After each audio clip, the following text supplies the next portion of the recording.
Hey guys, welcome to my channel. Guys, Asomiya YouTube জগত লগতে social media জগতৰ কেইবাটাও ন আপডেট আছে আমাৰ হাতত গোটেইখিনি জানিম আমি এইটো ভিডিঅ'ত। কিন্তু ভিডিঅ'টো আৰম্ভ কৰাৰ আগ মুহূৰ্তত এটা অনুৰোধ, যদি প্ৰথমবাৰ আমাৰ চেনেল ভিজিট কৰিছে তেনেহ'লে প্লিজ চেনেলটো ছাবস্ক্ৰাইব কৰি ল'ব ফৰ ছাপোৰ্ট। আহিছোঁ খবৰৰ মাজলৈ। জনপ্ৰিয় ৰোষ্টাৰ তথা হাস্যমধুৰ ইউটিউবাৰ মিষ্টাৰ ৰাজা পুলিচৰ বাবে এইবাৰ পৰিছে বিপদত। দৰাচলতে মিষ্টাৰ ৰাজাই আপলোড কৰা এটা ভিডিঅ' নিজৰ ইউটিউবৰ পৰা ডাউনলোড কৰি তুলতুম কুতুম নামৰ ফেচবুক পেজটিয়ে নিজৰ অ'ন পেজত আপলোড কৰিছে কোনো ধৰণৰ মিষ্টাৰ ৰাজাৰ পৰা পাৰ্মিশ্যন নোলোৱাকৈ, যাৰ ফলত মিষ্টাৰ ৰাজাৰ অৰিজিনেল ফেচবুক পেজটি পৰিছে বিপদত। পূৰ্বতেও এনেধৰণৰ ঘটনা ডিম্পু বৰুৱাৰ লগত ঘটা দেখা গৈছে, আৰু এই ক্ষেত্ৰত মিষ্টাৰ ৰাজাই কি ক'লে আমি চাই লওঁ আহক। Good morning. এটা প্ৰব্লেমত পৰিছোঁ। এই যে মানুহজন দেখা পাইছে আপোনালোকে, এইজনৰ নাম হৈছে কিবা তুলতুল কুতুম, আৰু এওঁ মানে এটা মোক ডাঙৰ অসুবিধাৰ সৃষ্টি কৰি দিছে। মোৰ যি ইউটিউবৰ ভিডিঅ' তেওঁ ইউটিউবৰ পৰা ডাউনলোড কৰি আনি ফেচবুকত আপলোড কৰি দিছে ইউটিউবত আপলোড হোৱাৰ লগে লগে, আৰু যাৰ ফলত মোৰ বৰ্তমান মোৰ নিজৰ ফেচবুক একাউণ্টটো বিপদৰ সন্মুখলৈ গৈ আছে, বিপদৰ মাজত পৰি আছে মানে। গতিকে এই মানুহজনক মই কেনেকৈ কণ্টেক্ট কৰিম, কোনো কণ্টেক্ট বিচাৰি পোৱা নাই। আপোনালোকে প্লিজ মোক এই মানুহজনৰ কণ্টেক্ট নাম্বাৰটো উলিয়াই দিয়কচোন, কোনোবাই যদিহে পাৰে। মানে তেখেতৰ বায়'তটো মই চাই দেখিছোঁ, তেখেত এজন পুলিচ অফিচাৰ হয়, আৰু পুলিচ অফিচাৰ এইবিলাক কাম কৰে নেকি?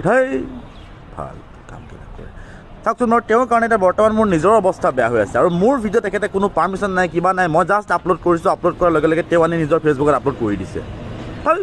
নেক্সট আটাইতকৈ ডাঙৰ আপডেট, মেট্ৰিক পৰীক্ষাৰ বিষয়ে মাত মাতিবলৈ গৈ এইবাৰ ট্ৰলৰ সন্মুখীন হ'বলগীয়া হৈছে জনপ্ৰিয় ইউটিউবাৰ ডিম্পু বৰুৱা। দৰাচলতে ডিম্পু বৰুৱাই নিজৰ ফেচবুক পেজত এটা পোষ্ট শ্বেয়াৰ কৰিছিলে, য'ত তেওঁ উল্লেখ কৰিছিলে যে মেট্ৰিক পৰীক্ষা না এইটো পৰীক্ষাৰে জীৱনত কিবা লাভ হয়, না এইটো পৰীক্ষাত ভালকৈ পাছ কৰিলে কিবা চাকৰি পায় হা, না এইটো পৰীক্ষাত ভালকৈ পাছ কৰিলে ভৱিষ্যত একদম একেবাৰে ফাৰ্ষ্ট ক্লাছ হয়।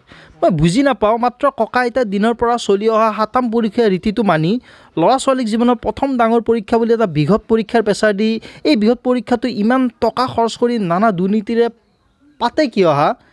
প্ৰতি বছৰে শুনিবও পাওঁ মেট্ৰিক হেনো অহা বছৰৰ পৰা নহয়, কিন্তু নাই, প্ৰতি বছৰে হৈয়ে আছে। পৰিৱৰ্তনৰ দৰকাৰ হা অলপ। শিক্ষা ব্যৱস্থাটো বাপাহাৰে 2023 পৰিল, ককাহঁতে দিয়া পৰীক্ষাটো আজিৰ সময়তো দি আছোঁ হা। এইফালে যুগ 5G হ'ল, কিন্তু শিক্ষা ব্যৱস্থা ককাহঁতৰ দিনতে থাকি ৰ'ল। অলপ প্ৰেক্টিকেলি ভাবক আৰু গাইছ, এয়া আছিলে জনপ্ৰিয় ইউটিউবাৰ ডিম্পু বৰুৱাৰ লিখনি, আৰু অৱশ্যে কিছু সময়ৰ পিছতে ডিম্পু বৰুৱাই ফেচবুকৰ পৰা এই পোষ্টটো ডিলিট কৰা দেখা যায়, আৰু তাৰ পিছতে ছ'চিয়েল মিডিয়াত বিভিন্নজনে বিভিন্ন ধৰণে সমালোচনাৰে ডিম্পু বৰুৱাক থকা সৰকা কৰাও দেখা যায়। এই ক্ষেত্ৰত পৰিস্মিতা চেতিয়াই লিখিছে, ডিম্পু বৰুৱাই অলপ আগত কৈছে যে মেট্ৰিকৰ পৰা হেনো কি লাভ হয় বুলি। সেই লাভটো বেটাই পাবলৈ সক্ষম হোৱা হ'লে সি আজি ইউটিউবত ভিডিঅ' বনাই থাকিবলগীয়া হ'ল হয় জানো? ইহঁত ইউটিউবত ভিডিঅ' বনাই থকাবোৰে কি বুজি পাব শিক্ষাৰ মূল্য? ইহঁতক দেখিয়ে ইনফ্লুৱেঞ্চ হৈয়ে সৰু সৰু ল'ৰা ছোৱালীবোৰ আজিৰ দিনত বৰবাদ, মোবাইল এডিক্টেড হৈ গৈছে। তাৰ খবৰ জানো সিহঁতে ৰাখিছে? আনহাতে ৰুবুল দাসে লিখিছে, ডিম্পুৱে কেৱল নিজৰ স্বাৰ্থৰ কাৰণেহে, তাৰ বেলেগ একো নাই, তাৰ কিবা বোলে হে দোস্ত। নেক্সট লিখিছে নৱজিৎ শৰ্মাই, পইচা বেছি হ'লে ইণ্টেলেকচুৱেল হোৱাটো সহজ হৈ পৰে, এনে ইণ্টেলেকচুৱেল বোলে নিজকে ইউনিভাৰ্চিটিৰ উপাচাৰ্য বুলি ভাবে। কি কয় গাইছে এই ক্ষেত্ৰত? জুৱেল মোজাগিৰে লিখিছে, ডিম্পুৱে ভাই লাহে লাহে মামাৰ পণ্ডিতৰ ৰূপ লৈছে। গাইছ, লৈছে নেকি মামাৰ ৰূপ ডিম্পুৱে? নেক্সট চানুৰ হুছেইনে আমাৰ লিখিছে, পোষ্ট মই দেখা নাপালোঁ, পোৱা হ'লে তাক ক'লোঁ হয়, ককা আইতাৰ দিনত অক্সিজেন লৈছিল, এতিয়া সেই ছিষ্টেমটো সলনি কৰি দিব লাগে। আকৌ ককা আইতাৰ দিনৰ পৰাই ভোক লাগিলে ভাত খোৱাৰ ব্যৱস্থা এতিয়া আছে, এতিয়া 5G সময়, অক্সিজেনৰ ঠাইত কিবা বেলেগ খাব লাগিব, বেলেগ খোৱাৰ কথা কৈছে, ভাতৰ সলনি কিবা বেলেগ খাব লাগে বুলি কৈছে চানুৰ হুছেইনে। আনহাতে আমাৰ ভিগু কলিতাই লিখিছে, HS BA MA পৰীক্ষা আমাৰ ককা আইতাৰ দিনৰ পৰাই চলি আহিছে, সেইবোৰো চব উঠাই দিব লাগে। 2023 পৰিল হয়, কিবা নতুনত্ব কৰিব লাগে। পৰীক্ষা পাতাৰ সলনি ছোৱালীবোৰক ৰীল বনাব দিব লাগে। ৱাহ কিয়া বিচাৰ হে। আৰু ল'ৰাবোৰক ব্লগ ভিডিঅ' বনাই দেখুৱাব দিব লাগে। ৱাহ কিয়া বাত হে। তেতিয়াহে পৰিৱৰ্তন আহিব বুলি উল্লেখ কৰিছে ভিগু কলিতাই।